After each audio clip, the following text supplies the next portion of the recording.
Welcome to Damn Good Movie Memories with your host, Brian Davis. This podcast is the cure for your long commute and super boring workday.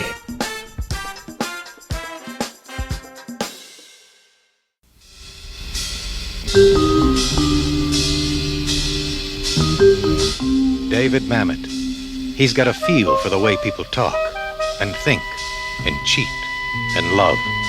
And he's got the Pulitzer Prize to prove it. Now America's most exciting writer makes his directorial debut. Join him in the House of Games. Slowly look over my left shoulder and tell me if you see him. Yes, he's just crossing the street. The Players. A sucker born every minute, huh? And two to take him. A woman of one world. You want to see how a true bad man plies his trade? Yes. Seduced by the thrill of another. We're about to sting this guy. I'll do it with you, please. Discovering that danger is the ultimate high. What is life without adventure? A man who offers you his trust. You gotta tell. A tell? You're telling me the hand that has the coin. You want to know what tell? His confidence. You watch this guy and tell me, does he play with his gold ring?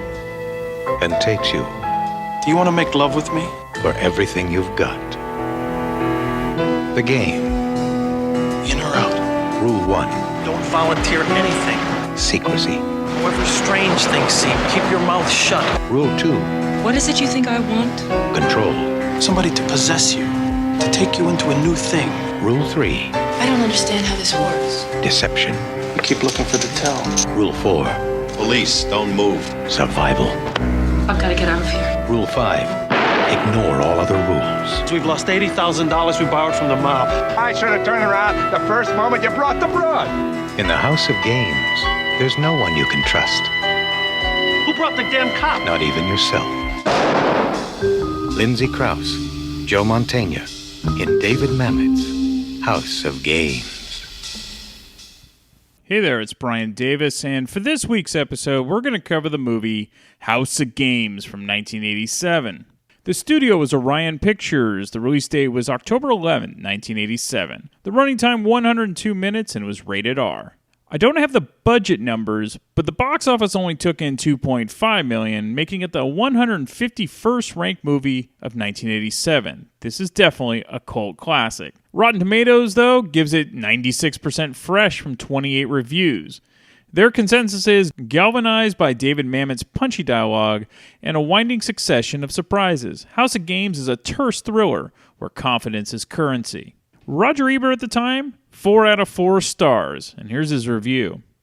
This movie is awake. I've seen so many films that were sleepwalking through the debris of old plots and secondhand ideas that it was a constant pleasure to watch House of Games, a movie about con men that succeeds not only in conning the audience, but also in creating a series of characters who seem imprisoned by the need to con, or be conned. House of Games was written and directed by David Mamet, the playwright of Glengarry Glen Ross, and the screenwriter of The Untouchables, and this is his directorial debut. Originally, it was intended as a big-budget movie with an established director and major stars, but Mamet took reins himself, cast his wife in the lead, and then had old acting friends in other important roles, and shot it on the rainy streets of Seattle. Usually the screenwriter is insane to think he can direct a movie. Not this time. House of Games never steps wrong from beginning to end, and it is one of this year's best films. The plotting is diabolical and impeccable, and I will not spoil the delight of its unfolding by mentioning the crucial details. What I can mention are the performances, the dialogue, and the setting. When Lindsay Crouse enters the House of Games, she enters a world occupied by characters who have known each other so long and so well in so many different ways that everything they say is kind of shorthand. At first, we don't fully realize that, and then there's a strange savor to the words they use. They speak, of course, in Mamet's distinctive dialogue style. An almost musical rhythm of stopping, backing up, starting again, repeating, emphasizing, all of the time with a hint of deeper meanings below the surfaces of the words. The leading actors, Chicagoans Joe Mantegna and Mike Nussbaum, have appeared in countless performances of Mamet plays over the years, and they know his dialogue the way other actors grow into Beckett or Shakespeare. They speak it as it is meant to be spoken, with sort of aggressive, almost insulting directness.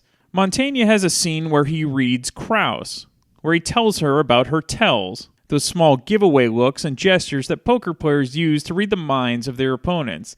The way he talks to her is so incisive and unadorned, it is sexual. These characters and others live in a city that looks as the Seattle of Trouble in Mind did, like a place on a parallel time track. It is a modern American city, but none we have quite seen before. It seems to have been modeled on the paintings of Edward Hopper, where lonely people wait in empty public spaces for their destinies to intercept them. There is in all of us a fascination for the inside dope, for the methods of the confidence game, for the secrets of a magic trick. But there's an internal gulf between the shark and the mark, between the con man and his victim, and there is a code to protect the secrets. There are moments in House of Games where Mantegna instructs Crouse in the methods and lore of the con game, but inside every con is another one. I met a woman once who was divorced from a professional magician. She hates this man with a passion. She used to appear with him in a baffling trick where they exchange places, handcuffed and manacled in a locked cabinet. I asked her how it was done. The divorce and her feelings meant nothing compared to her loyalty to the magical profession. She looked at me coldly and said, "The trick is told when the trick is sold." The ultimate question in House of Games is, who's buying? And that's the end of Ebert's review. So many people have not seen this film, as Orion Pictures shamefully did not publicize the film during its initial release in 1987. It did gain a modest following due to word of mouth and cable television, of course home video. Now, I was fortunate enough to discover the film in college when I took a film appreciation class. I was absolutely enthralled with the entire showing of the film and couldn't wait to see it again and catch all the little plot points I might have missed. Criterion has released a fabulous Blu-ray of the film to give it its just due. Okay, let's get into the making of the film. So David Mamet started as a playwright before he transitioned into screenplays around 1980, with his first being the remake of The Postman Always Rings Twice, which was with Jack Nicholson and Jessica Lange. His directorial debut would of course come with this film, House of Games. Mamet realized early on his potential shortcomings of being a first-time director. He was quoted as saying he wasn't going to be John Ford or Akira Kurosawa, but since he wrote the screenplay and understood the meaning of each sequence, he could film each shot in a clean sort of way, meaning the audience would understand the story through his shots, and the film would be considered good or bad depending on the quality of his written story and his preparation. Mamet, realizing that his film was dialogue-heavy, did a storyboard of almost a silent film, meaning showing the words through pictures. Now, this isn't uncommon, but for Mamet, it helped him visualize how he wanted to shoot his film. However, it was storyboard artist Jeff Balsmeyer and cinematographer Juan Ruiz Anchia who really took Mamet's original drawings and turned them into a storyboard that could actually be used and shot into a real film. As the old saying goes, you're only as good as the people around you. What Mamet learned was a simple rule: don't confuse the viewer. And film editor Trudy Shipp said things would become more clearer in the editing process. One thing that helped Mamet achieve this lack of confusion of the film is he limited how many characters were in the film. If you watch the film, you'll recognize that the cast is very sparse. Mamet was married to Lindsay Crouse at the time of House of Games. They were married from 1977 to 1990. Crouse laughs now, recalling that Mamet had basically written the script for her. Crouse liked that the Dr. Margaret Ford character was a complicated hero, though some watching the film might have different interpretations about who the hero really is. And that's what great films do. They leave it up to the viewer to decide. Crouse had made 2 films with Sidney Lumet prior to House of Games. They were Prince of the City and Daniel. Crouse mentioned to Lumet that her husband was a writer and believed that they would get along well. They obviously did and had a connection, as Mamet wrote The Verdict, which was directed by Lumet and starred Paul Newman. Crouse also appeared in that film. By the way, Crouse also appeared in the comedy classic Slapshot in 1977, also with Paul Newman. She played the wife of the Ned Braden character. He's the one that strips off all of his gear in the middle of a game. For 5 years, Mamet tried to get House of Games made, but was rejected over and over. In 1984, Lindsay Crouse co-starred in the film Places of the Heart with Sally Field. One of the producers of the film was Mike Hausman, and again, Crouse helped her husband by suggesting that Mamet reach out to Hausman about House of Games.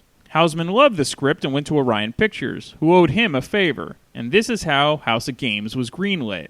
Crouse said it was a challenge being directed by her husband because at the end of the day, most actors want to go home and complain about their director, even if they liked and respected them. And in this case, it just wasn't possible being married to the director, as Crouse was. She also said it was very tiring working for her husband as she wanted to please him as an actor more than a regular director. Mamet had written the play for Glengarry Glen Ross, as I mentioned, which Joe Mantegna starred in on Broadway. Pacino actually turned down the play, and that play won a Tony Award for Mantegna. Mantegna felt getting the role of Mike Mancuso was an absolute gift, as the character was so well written, and it was a joy for him to play. An underrated character, but who makes his mark, no pun intended, is Ricky Jay, who is a key member of the infamous poker scene. He was a magician and sleight of hand expert, and was vital in making the film and the art of the con, and it made it work as well as it did. Okay, let's get into the film. So it begins with a woman approaching Dr. Margaret Ford, that's Lindsay Crouse, and she does this in front of a large office building. Margaret is a well-renowned psychiatrist who has written a successful book about OCD, which is obsessive-compulsive disorder. The woman recognizes Margaret and wants her to sign the book for her and tells Margaret she helped her very much. Margaret says she's glad and signs her books and then walks away. Right off the bat, you can see that Margaret is a stereotypical shrink. She's very calm and cold, almost overthinking every move and word that comes out of her mouth. Margaret meets with one of her patients that is being held at a mental hospital. Margaret takes meticulous notes about her patient's dreams, though the patient seems incredibly annoyed, like Margaret isn't paying attention to her, though Margaret really is. Margaret has a lunch meeting with her mentor and friend, Dr. Maria Latour, played by Lila Scala, and they discuss her patient and the dreams that she's having. Maria discovers that the dream and the animal that the patient supposedly sees is just a metaphor for Margaret listening to her patient and hearing what she's saying. Maria believes Margaret is unfulfilled and a workaholic. She simply cannot relax, even with the enormous success of her book. Margaret's next patient is named Billy, and he's a gambling addict. He's combative with Margaret, saying she's not helping him, and her theories and words solve nothing. He then pulls out a gun and says if she can't help him, he's going to kill himself.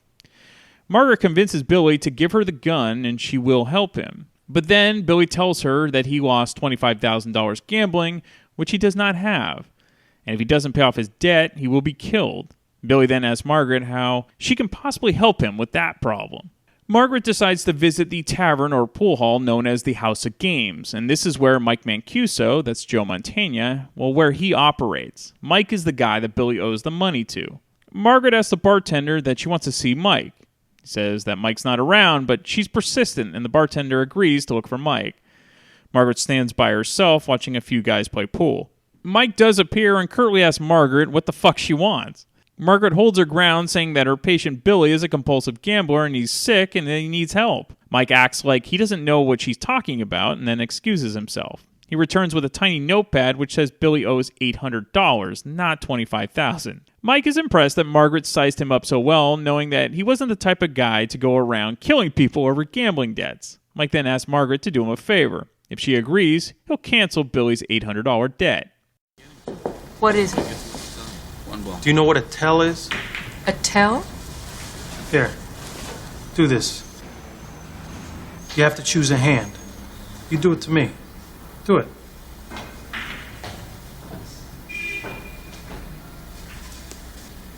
Bingo. Do it again.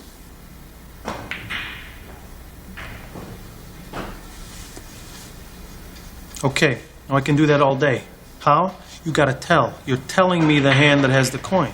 I am? Yes. How? It's not important. Ah, okay, you're doing it with your nose. You point your nose slightly at the hand that has the coin. Okay? That's a tell. Now, look back over my shoulder. Guy in a beard and a cowboy shirt. You see him? Yes. He's from Las Vegas. He's been beating me all night. He's got a tell, okay? When he's bluffing, okay? He plays with his little gold ring. And I caught him doing it. And he knows I did, so he stopped. He's conscious of himself. I want you to do me this favor. What's that? I want you to be my girlfriend for a while. Come in the game. You stand behind me. Watch me play. We get in a big hand. I go pee. You watch this guy and tell me, does he play with his gold ring? Then I know he's bluffing. I win the big hand, and I forget the $800 your friend owes. If you're such a good gambler, how'd you fall into this bind? Who told you I'm a good gambler? I'm not a gambler. You're not a gambler. No. Well, what are you then? Look, I made you a deal. I'll tear up your friend's marker if you help me out. Will you do that? All right.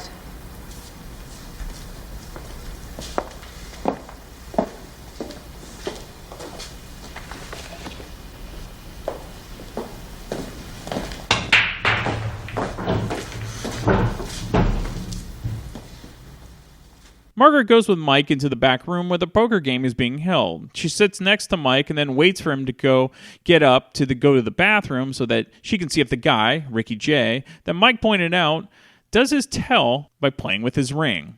You call. You only call? Well, let's go visit Mr. Moore. Here, 800.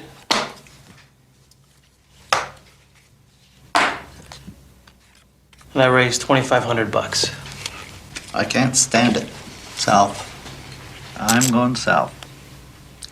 South Street Seaport, the man says. He can't stand the heat. He can't stand it. You want to play cards? The bet is 2,500. The bet? I'll tell you what the bet is. You're 25.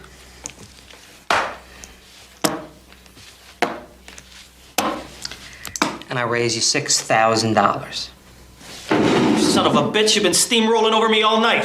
What are you trying to tell me? One card, you caught a flush, a boat, what? I think you're bluffing, pal. I think you're trying to buy it. Then you're gonna have to give me some respect or give me some money. The bet is $6,000. I know what the goddamn bet is. I'm going to pee. Watch my cards. I thought you were gonna bring me luck. Make your own luck. Taking change. Uh-huh. And I think I might have to go to the well again.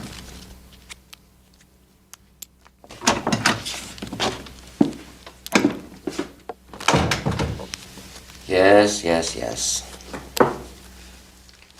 Some people say one thing, some people say something else. The man can't play. You should stay away. His money is as good as yours is. His money is. Now we're gonna see about his cards. That's right, miss, isn't it? Now we're gonna see his hand. How you doing, miss? You bringing him good fortune? Excuse me?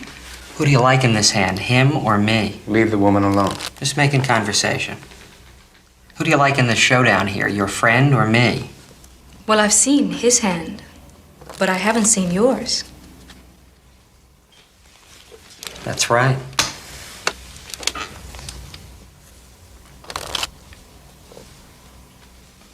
That's absolutely right.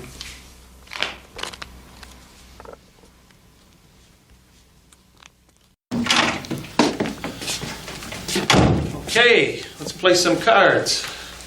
Now, the bet is what? You raised $6,000, Mike. Mike, how you feeling? You ready to take this guy's money? Give me a light. He's bluffing. You saw him. He did exactly what you said. He played with his ring. He did. What am I on the books for, anyway? Well, he better be. Because my problem is I don't have the 6, and if I lose... You aren't going to. Are you sure you saw He it? played with his ring. Call the bet.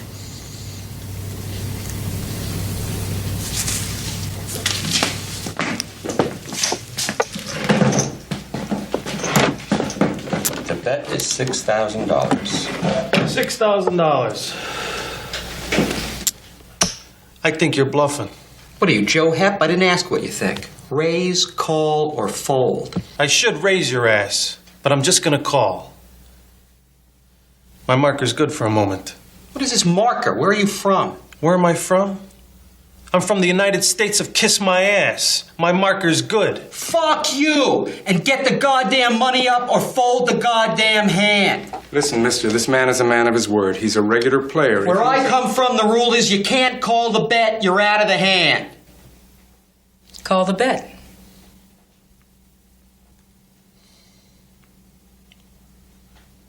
I'll call the bet.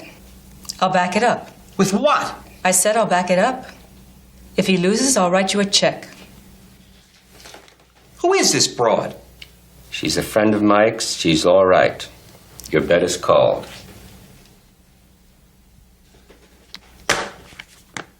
Trip aces. Beat him, my friend. Club flush. You owe me $6,000. Thank you very much. Next case. Well, looks like the tell of playing with his ring didn't work out after all, and now Margaret is on the hook for the cash. Mike and Margaret are stunned, and the man isn't being patient when it comes to his newfound winnings. So much so, he pulls out a gun and puts it on the table. Margaret diffuses the situation and takes out her checkbook and writes out a $6,000 check to cash.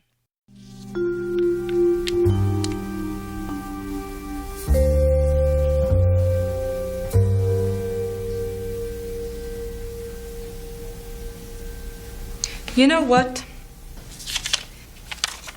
I don't think I'm going to pay you. Don't get the guy mad. For heaven's sake, don't get the guy mad. Pay the man. You crazy bitch. Pay me what you owe. No, I don't think I will. And you know why? Because you can't threaten someone with a squirt gun. You slut, I can threaten you with anything I goddamn want. George. Shut up. George. What? I think it's ole in free. No, I'm doing fine. No, George, you blew the gap. I have? Yes. Told you a squirt gun wouldn't work. A squirt gun would have worked. You didn't have to fill it. What, am I going to threaten someone with an empty gun? No, George, you're right, of course. You guys are fantastic. What, do you do this for a living? Ask her if she mad. You're not miffed at us, are you? I mean, nothing personal. You guys were going to con me out of my money. It was only business. It was only business. It was only business, huh? It's the American way. I don't know about you folks, but I'm starved.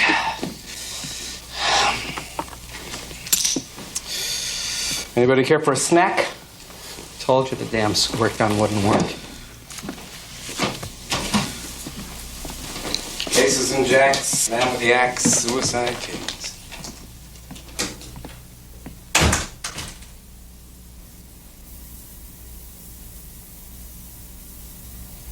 Well, there you have it. A sucker born every minute, huh? And 2 to take 'em. Play past it.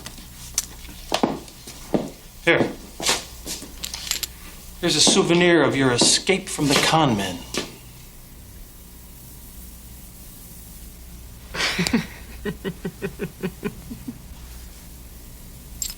One thing you'll notice in the poker scene and throughout the film is how well shot the film is, especially the lighting. Even though the film is in color, it very easily could have been shot in black and white with its moodiness. Also, regarding the poker scene, Mamet is a huge fan of poker, and many of the non-actors in the game were friends of Mamet, who had been in the same poker group together for over 20 years. Margaret, after initially being upset that she was almost conned out of her money, becomes fascinated with the gang of con men. They begin to show her some of the easiest short cons, which I could try to describe, but really it's best just to watch the film. So a short con is something that can be done at any time without great preparation, like a quick $20. It's whatever money the mark has on them at the time. Whereas a big con involves having the mark leave to try to get as much money as they can because they have an inherent need to help a person. Margaret goes home in a taxi for the night, but thinks fondly of her evening since it was so out of the ordinary for her. Her night of excitement affects her work life as she begins to question if any of the work she's doing is really helping her patients. She believes that she could be exactly like one of the con men she saw the night before. Maria tells her to do something that gives her joy and take a break from her work. So that night, Margaret decides to see Mike again. But he's not at the House of Games. He's at another bar. And like the night before, Mike surprises her by acting like a waiter and giving her a drink at the booth while she's scribbling on a napkin. Margaret has a proposition for Mike. He would be part of a study for her next book, where she details the life of a con man. Mike surprisingly agrees, and they go to a check-cashing place, for example, number 1.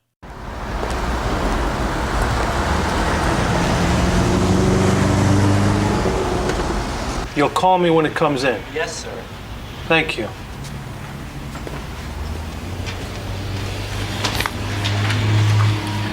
The basic idea is this. It's called a confidence game. Why? Because you give me your confidence? No, because I give you mine. How How do you get money when you have no money? Watch closely. This is called short con.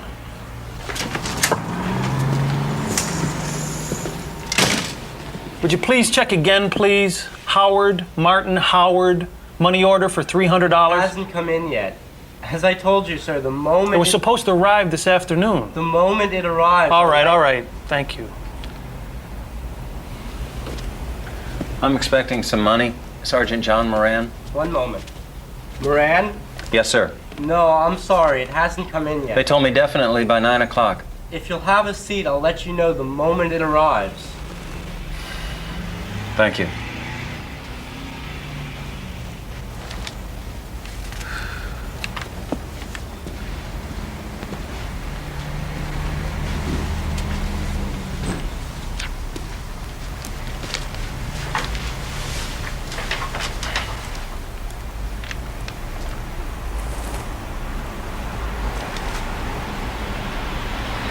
Can you beat that?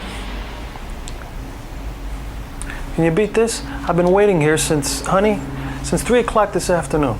No. 3 o'clock this afternoon. I got my car stolen, my wallet. Kid's in a hotel room, hasn't eaten since noon. They told me I'd have my money by 9 o'clock. I swear to God. I've got to pick up a bus ticket. When's the bus leaving? Not until 6, but I got to pick up the ticket. Where you going? Back to Pendleton. You're in the Corps? Joe, I was in the Corps. When were you in? 68-70. Yeah, I was there. Marty Howard. John Moran. John. Okay, look, what do you need for the bus? 40. When my money comes in, I'll give you the 40. Go back to the base. No, I couldn't take that. The hell? What are you gonna do? Miss your formation? I'll lend you the 40. When you get back to the base, send it back. No, you get on that bus. Thank you. Nothing to it. You do the same for me. If my money comes in first, you No, take... we'll be all right. No. If my money comes in No, first... I couldn't do that. Moran!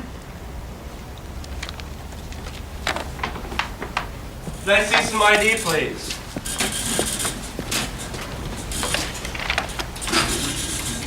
Thank you. Now that man is going to give his money to a total stranger. Now, you've got to take some money from me. I want you to take it. What do you need? No, we'll get by.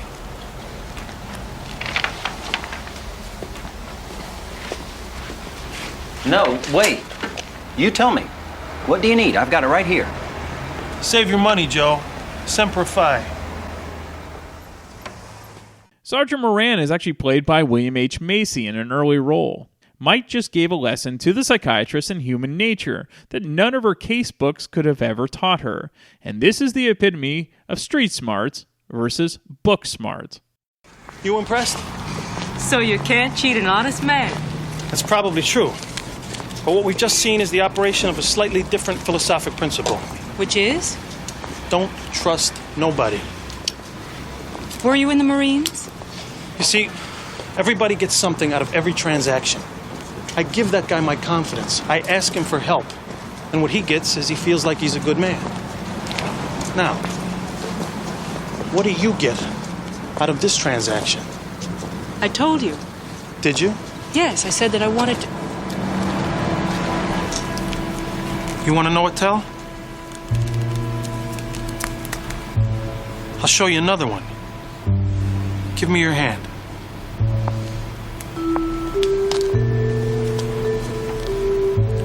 Think of a finger. Think of one. You thinking of one? Yes. Okay. I'm gonna tell you which finger you're thinking of. Do you think I can do that? This one. Yes. How did you know? How did I know? Because you were thinking of it. Do you want to make love with me? Excuse me? Because you're blushing. That's a tell. The things we think, the things we want, we could do them or not do them, but we can't hide them. What is it you think I want? I'll tell you. Somebody to come along. Somebody to possess you. To take you into a new thing. Would you like that? Do you want that? Yes. What is it? Yes. That's good. So Mike's line of "don't trust nobody" was originally written as "don't trust anybody." Joe Mantegna asked if he could change it because he believed that nothing was what Mike would say, and that it would also fit the line better. Mike and Margaret go to a fancy hotel, and Mike attempts to check in. However, he doesn't have a reservation, and they're fully booked. While speaking to the desk clerk, a guest of the hotel drops off his room key. Mike distracts the clerk and quickly takes the key that was left on the counter, and just like that, they have a room for the night. Margaret worries that the man with the room key might return, but Mike is sure that he won't be back for the majority of the night as he was wearing a tuxedo, meaning he's definitely gone for a while. And if he does return, they'll deal with it when or if that actually happens. The two have sex and chat a bit before leaving the room before the man comes back. Margaret can't help herself and decides to take something from the room as a memento. As they leave the hotel, Margaret gets deeper into Mike's world. I have to go. Can I go with you where you're going? Where do you have to be? I've actually got to be right here. Oh, Christ, what time is it? What is it? Look. You remember Joey from last night? Your friend. The guy in the bow tie. Slowly look over my left shoulder and tell me if you see him. Yes, he's just crossing the street. Oh, Christ. What is it? There's a bit that I'm supposed to do here. Okay, I'm gonna call you. Soon. Let me do this with you. No, babe, goodbye. You're getting into the frame-up. Let me do this with you. No, this is not a game. We're about to sting this guy. I'll do it with you, please. Let me do it with you. Just tell me what to do. Oh, babe, you're mucking up my timing.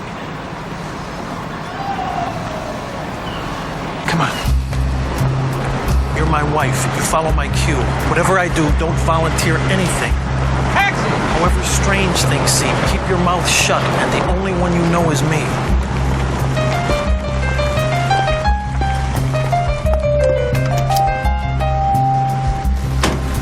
The airport. Hurry. Go to conference tomorrow morning. Wouldn't miss it. Wait for the light. They'll ticket you for jaywalking. Oh, yeah, it's done before.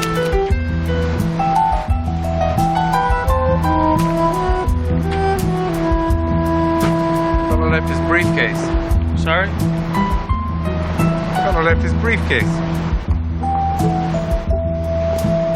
Well, he probably came from the hotel.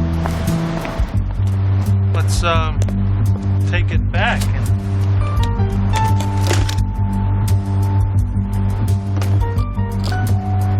Holy Christ.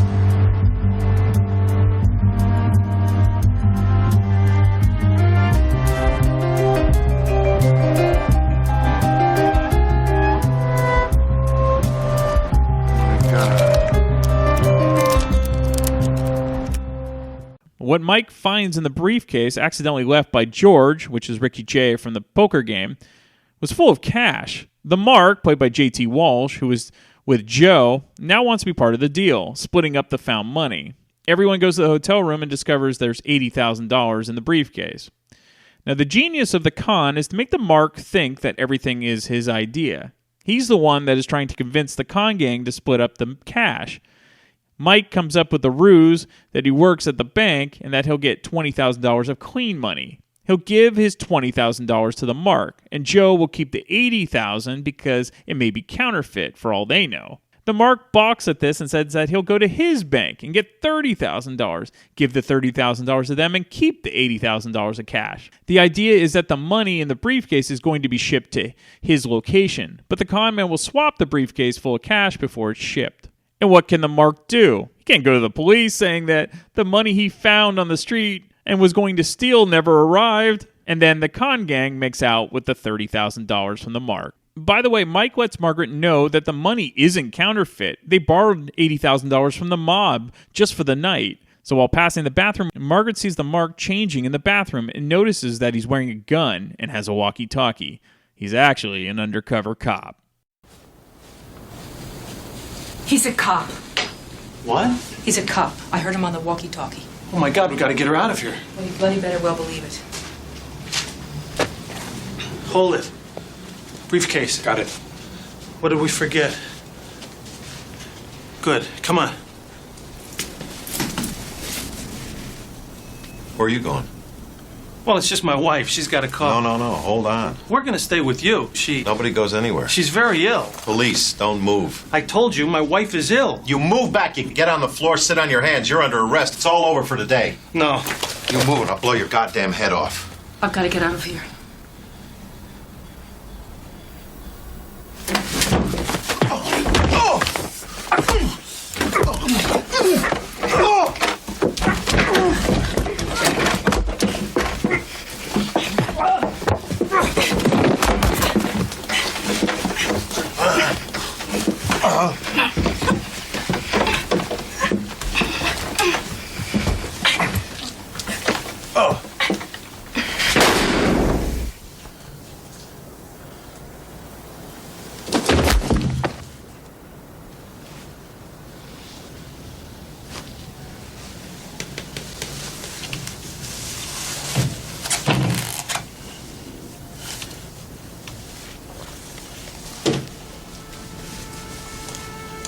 How is he? Yeah, he's dead. I can't be here. Why did you have to kill him? Are you out of your mind? Got about seconds to get out of here. Straight bitch, and she'd panic. Shut up. Go check the door.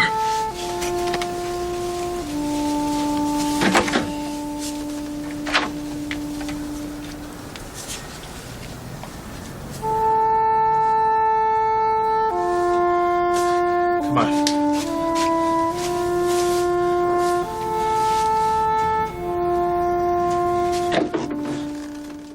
While Margaret was trying to leave during the struggle, the cop accidentally shoots himself in the stomach. Mike, Joe, and Margaret need to quickly leave the hotel without being spotted by the cop's backup patrol that he called on the walkie-talkie. In order to escape, Margaret is told that she needs to steal a car from the hotel parking garage.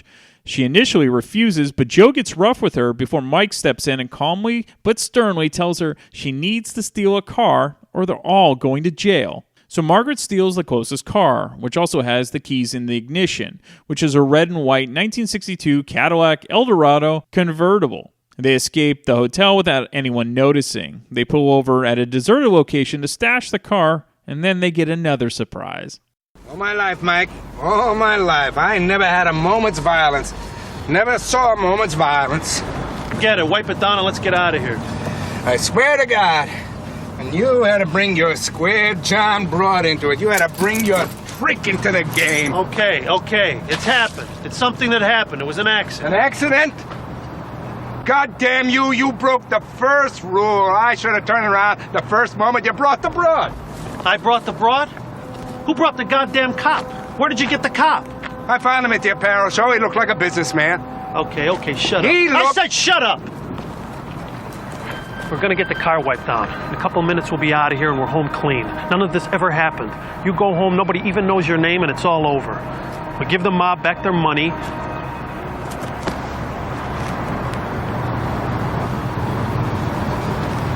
Where's the briefcase?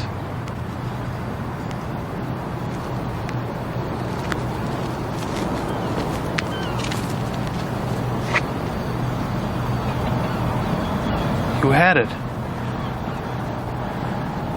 You had it at the garage. You had the briefcase. I thought we put it in the car. Where is it, Joe? It isn't there. What does this mean? I'm sorry, Mike, I swear. When we were in the garage... Shut up. Let me think for a second. What does it mean? I'm sorry, Mike. I was scared. You were scared? You son of a bitch, you've killed us. What does it mean? It means we've lost $80,000 we borrowed from the mob. And if we don't pay it back tonight, they turn us over for that cop we killed. I can give you the money. You got senile, old man. I can give you the money. I need $80,000 by this evening. I'll get it. I'll give it to you. You have that kind of money? I can get it.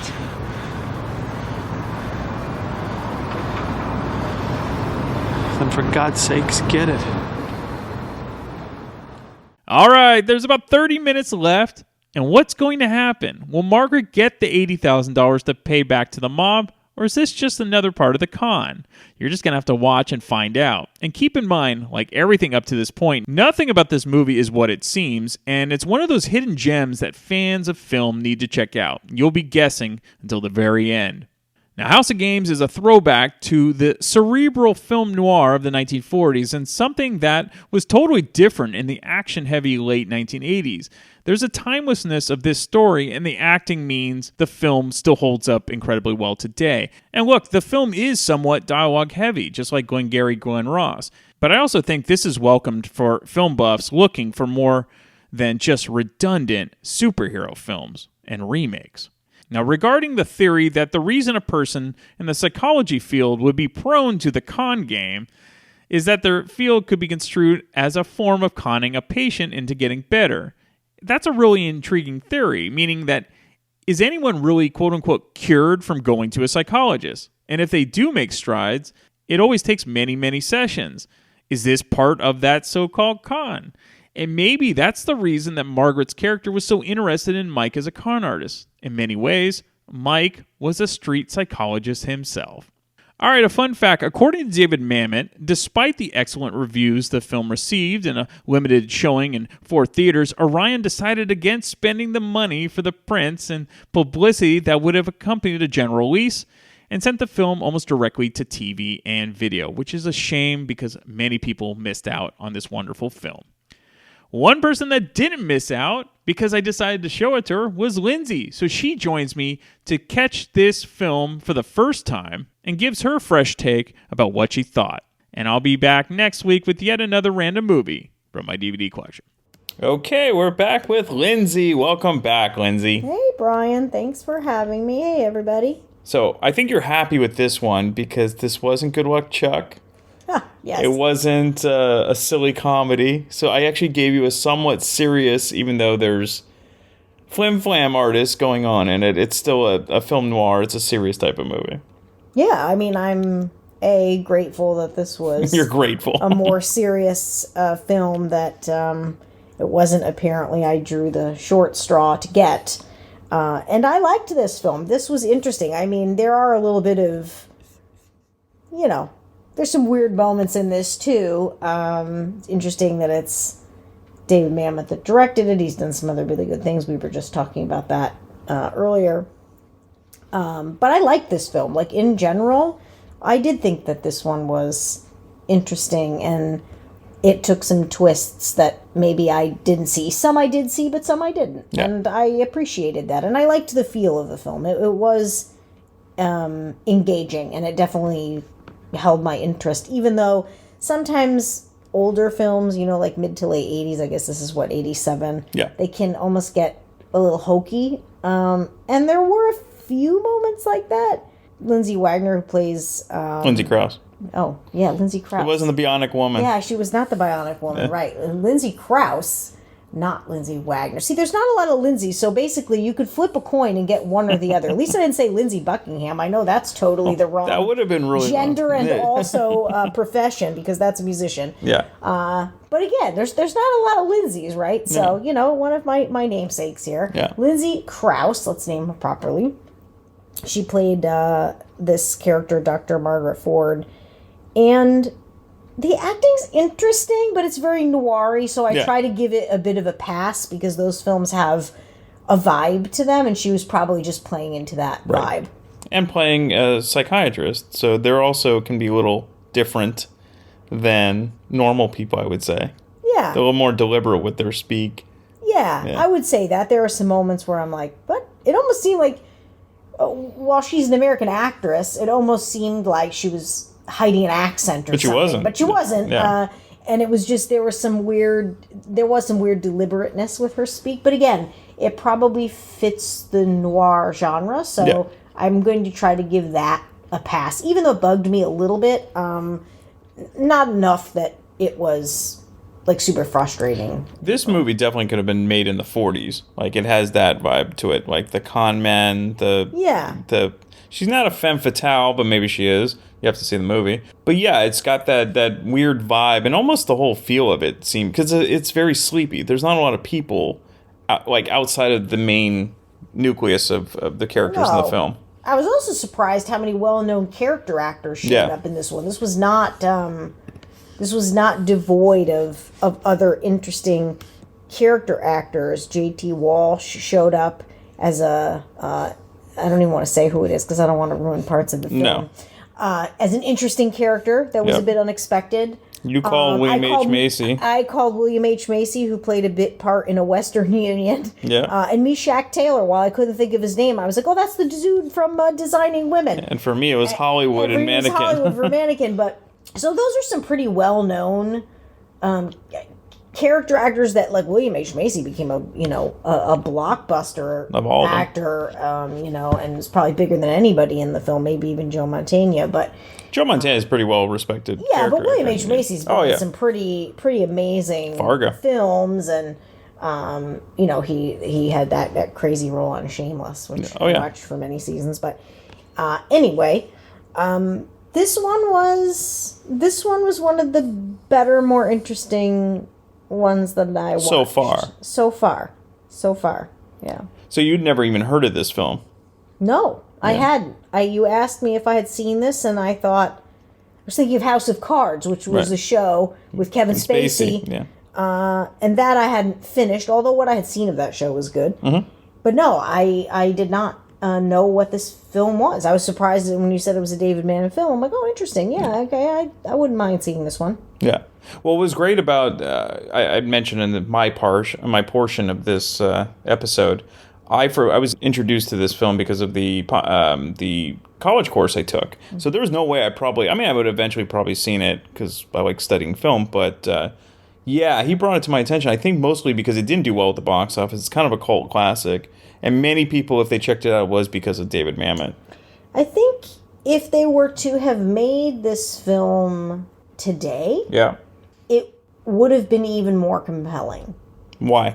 I just think the way they would have handled some of the scenes, it would have felt a little more like authentic. Mm-hmm. I know noir has this vibe to it, and I don't even really know how to describe it because it's done a little bit differently.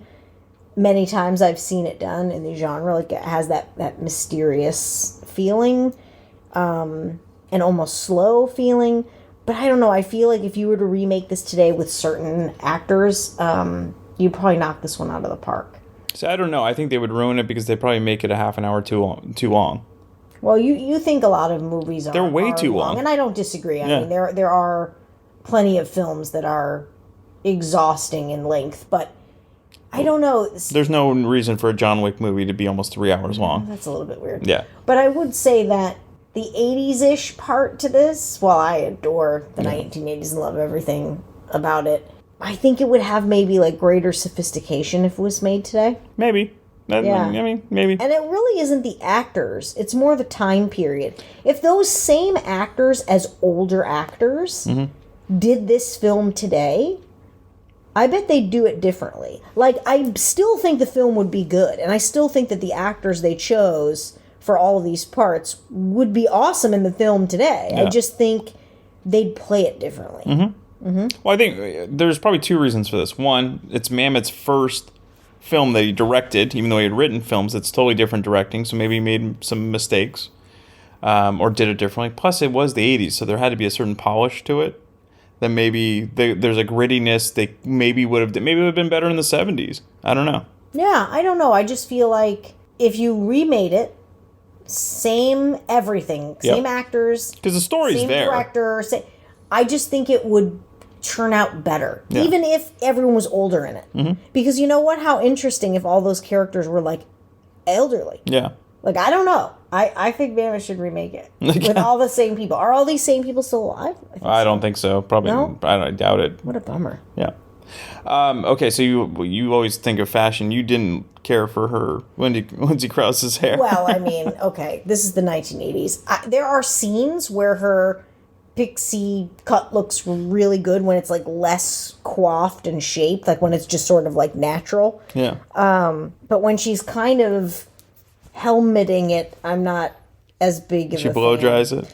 Well, no, she's like spraying or shellacking that down somehow. I just don't like that. It's a pretty lady. It looks so much better when it's natural. Like at the end, by the end, I like her look. And I think what's interesting is, I don't want to give away parts of the plot here, but as her character develops, I would say that look of very kind of coiffed and stiff and whatever definitely fits her character at the start of the film, but you'll notice by the end she's not really looking like that, and I feel like her personality is morphing as well. So I don't love the hair, but I have a feeling that it was deliberately chosen to that look was deliberately chosen to create a feeling about her when you meet her in the beginning of the film. And it works. I mean, as much as I don't love it, it works. The rest of the fashion is just, I mean, it's 80s. Well, the guys are pretty traditional. They're just wearing suits. And yeah, but they're suits that fit like they did in the 80s. That's fine. It's just more her dress is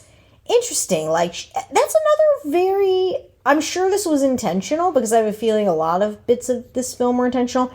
I would say, like, she doesn't start the film really feminine in a sense, but by the end, that final scene, she's totally wearing makeup and she's wearing that beautiful dress. I actually really love her outfit in the last scene. I think she looks great. So I think it was she has the most intentional. She has the most character development of anyone in the film. She does. I mean, she progresses. Everyone else pretty much stays who they are. Yeah, I think that's true. Well, what did you really like about the film, and you kind of already mentioned what you didn't really like, but I really liked the story. I think the concept of this is really well done, and I don't want to give a lot away. No, don't give away the end. But I would say that the way it's the story's interesting. The way it's kind of constructed and the way the needle's threaded is well done. I like the feeling it gives you because it kind of, I get the sense from very little information because we actually really don't get to know these characters that well at all. Actually, I think that's a good thing, though. I get the vibe that she's kind of like a boring lady, and maybe she needs something in her life to change and be a little bit interesting and more exciting, and I guess you get that vibe through lots of different little clues. But I like how that was done. I did want to know what happened next, and there were a couple parts that I was starting to guess. Which is okay. Which is fine. That's you being a savvy movie watcher. Yeah, but I'm trying to think, what didn't I like about it? I will say, not to interrupt you, but if they were to remake it today, they would add too much backstory. Probably. And that's the problem. I think sometimes it's better where you go in not really knowing much, and it's up to you to figure out what's up with her life. This film would have done a good job of that. I mean, to me, she seemed like a successful, career-driven, but kind of boring lady who had a lot of accolade and public interest in the work that she was doing and the fact that she was a successful writer at this point, right? And she was a psychiatrist and looked like she had a successful private practice. But she seemed lonely and boring and kind of isolated. And she kind of looked like that. Like her physical look looked like that. But isn't it better that they kept it ambiguous like that so you discovered that? It is. As opposed to just spelling it out? I'm not arguing with you. I think that that's a good element to maybe having this filmed in the 80s versus today. I don't know what they would have done today, but they probably would have overdeveloped that. But that's the impression I had of her. Sure. Which is the way I felt too. Even the scene, bizarre, but even the scene in her house, and we don't really go in her house more than one time. Obviously, she has a lovely place. She goes to sleep on the couch that night. Like, she's in her night dress and her little sweater, and, looks like she's just finishing stuff up in the house and turns off the lights. No noise in the background, no radio or TV or anything. And then it's like she's going to go sleep on her couch. What? That's just so strange to me. Like, it also felt like, I don't know, I did get a weird feeling about her. Like, she felt lost to me, even though she was extremely successful. She felt like a very lost, kind of lonely lady. And that definitely opened her up, as smart as she is, to, some potential either bad influences or corruption or whatever, right? Or a con. Yeah, she just seemed lonely and sad. Yeah. Well, I think that's why film noir, the femme fatale is always a very interesting character. Sometimes it's cliche, sometimes it's kind of predictable, but I didn't think this movie was as predictable. I wouldn't say it's especially the first time I saw it. Granted, you're seeing this in your 40s. I saw this when I was 18, 19. Yeah, okay. So it was a little less predictable for me then, but I kind of saw some things coming. Without giving it away, obviously, were you surprised by the ultimate outcome? Yeah, I mean, yes and no, because you can tell this woman is smart enough. Yeah. And cunning enough in the fact that she knows the mind. Mm-hmm. She understands the human psyche. Which is why it was an interesting mark, being that of all people that shouldn't have fallen for a con. Right. But at the same time, it's interesting how this concept of forgive yourself gets walked into the film, and how she ends up using that. Mm-hmm. And it almost becomes a justification or like a battle cry for her, which I think is interesting. And the only other thing that didn't make sense to me, and you kind of spilled the beans on this when it was happening, but I really don't understand the counsel that she was providing to the female inmate in the jail, who I guess had murdered someone, was what they shared later on. And I don't know if she was sort of in psych evaluation inside a prison or something, but the storyline, the plot line, like related to that, I was trying to figure out what kind of a MacGuffin. That meant. Yeah. But I also felt like it had to maybe mean something. I think it's along the lines of she's tired of listening to other people's problems, and she's tired of being it's a lot for her. She wants to get out of her daily rut, I guess. Get that, but think about the scene. That scene where the patient/inmate is trying to tell her about the dream she's having, which has some really specific but kind of like weird things in it.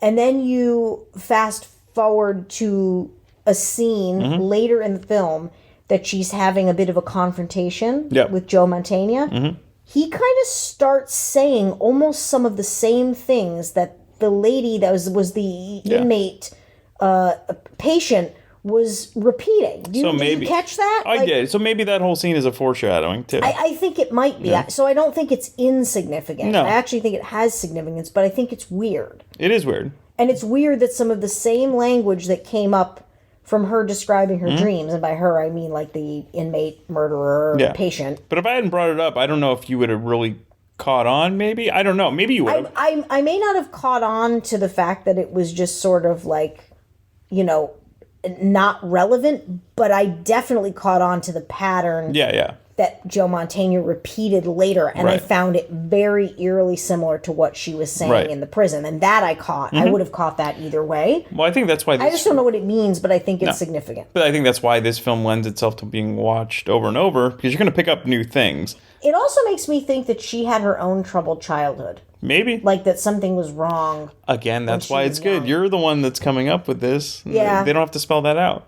And maybe that's why ultimately the way she turned out was the way she turned out, because maybe she struggled. Like one thing that comes up several times in the film is like she has her own Freudian slips. Oh, always. On a few things. And they get with her mentor. Out, right, with her mentor.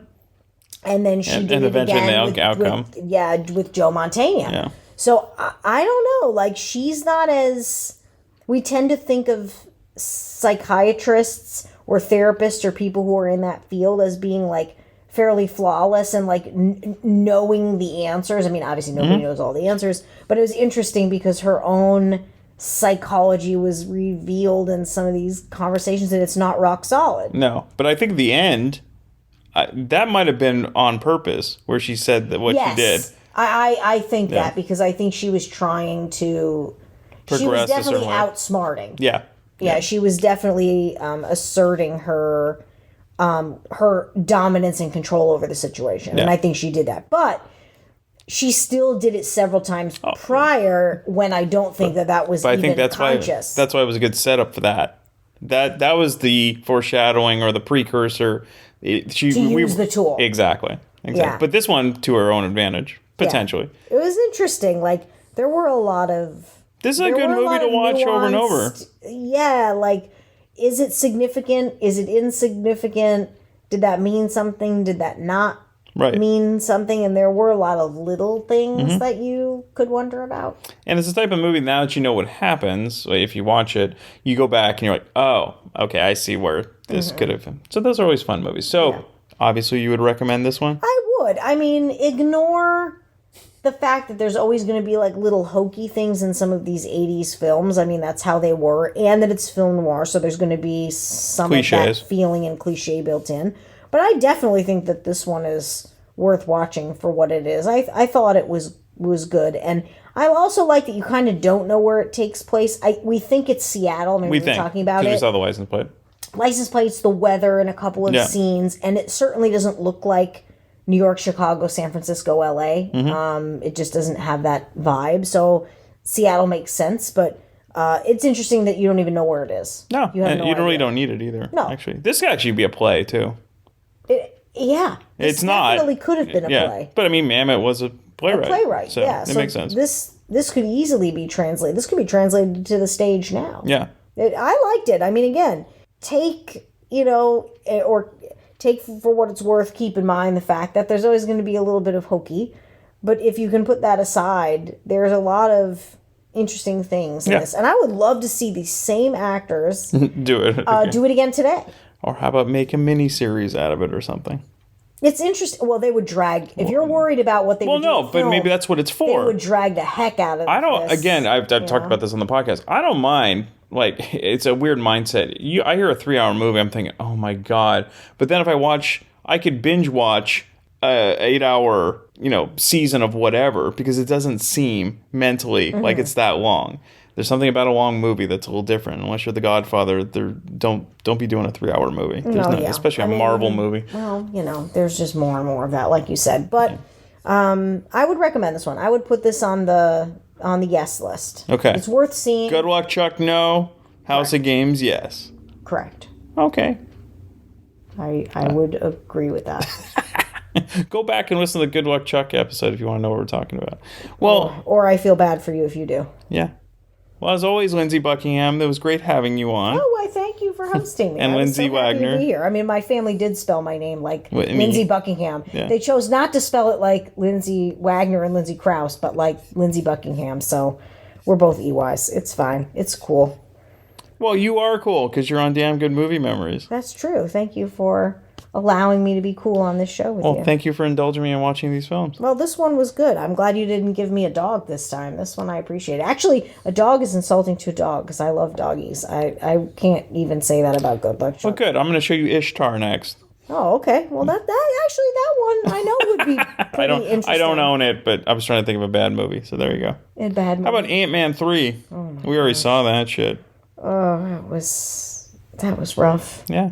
Well, I would hope that you'd save some interesting ones for me upcoming, considering the torture that I went through with Good Luck Chuck. And I don't even mind films like that. That one's just not good. It's just not a good I think I redeemed myself here. Yeah, I would give you credit. This one was interesting, and I'm really glad that I got to see this one. And I feel like I've paid my dues. Man. Okay, Jack and Jill with Adam Sandler coming up next with Lindsay. Oh, yeah. Okay. If you are ever in the San Francisco Bay Area and still love collecting or renting DVDs or VHS tapes, come check out Captain Video in San Mateo at 2837 South El Camino Real. Captain Video is open 6 days a week and closed on Wednesday, and one of the last traditional video stores still running in the United States. New movies you can rent for $2.99 a day. Old movies you can rent for $2.99 for 5 days. And if renting isn't your thing, you can also purchase anything you find in the store. Be sure to tell Ira that you heard about Captain Video from the Damn Good Movie Memories podcast. Happy renting and happy collecting at Captain Video.